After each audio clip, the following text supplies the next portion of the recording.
বিসমিল্লাহির রহমানির রহিম। আউযু বিল্লাহি মিনাশ শাইতানির রাজিম।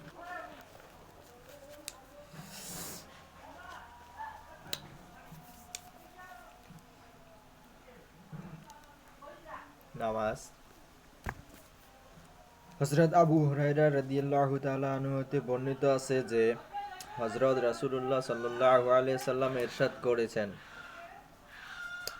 মুয়াজ্জিনের গুনাহ ওই পর্যন্ত মাফ করে দেওয়া হয় যে স্থান পর্যন্ত তার আযানের আওয়াজ পৌঁছে। সুবহানাল্লাহ। অর্থাৎ যদি এতদূর পর্যন্ত জায়গা তার গুনাহের দ্বারা ভরে যায়, অর্থাৎ যদি এতদূর পর্যন্ত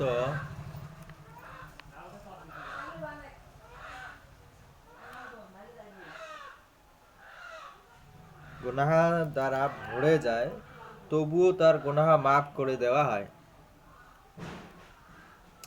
জীবিত ও নিষ্পাপ যারাই মুয়াজ্জিনের আওয়াজ শুনতে পায়, তারা সকলেই কিয়ামতের দিন তার পক্ষে সাক্ষ্য দান করিবে। মুয়াজ্জিনের আযান শুনে যারা নামাজ পড়তে আসে, তাদের জন্য 25 নামাজের সওয়াব লিখে দেওয়া হয়।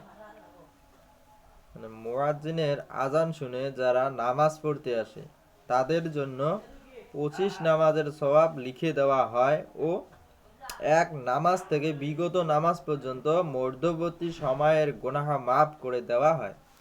সুবহানাল্লাহ। ফায়দা: কোন কোন উলামাদের মতে 25 নামাজের সওয়াব মুয়াজ্জিনের জন্য ও তার এক আযান থেকে বিগত আযান পর্যন্ত মধ্যবর্তী গুনাহ হয়ে যায়।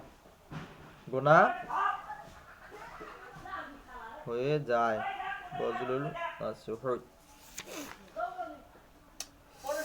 হযরত আব্দুল্লাহ ইবনে ওমর রাদিয়াল্লাহু তাআলা আনহু হইতে বর্ণিত আছে যে হযরত রাসূলুল্লাহ সাল্লাল্লাহু আলাইহি সাল্লাম ইরশাদ করেছেন, যে স্থান পর্যন্ত মুয়াজ্জিনের আওয়াজ পৌঁছে সেই স্থান পর্যন্ত তার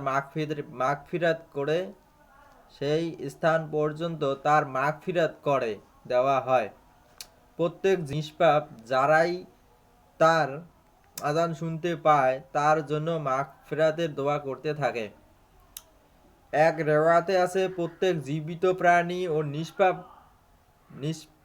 নিষ্পাপ তার আযানের জবাব দেয়। সুবহানাল্লাহ।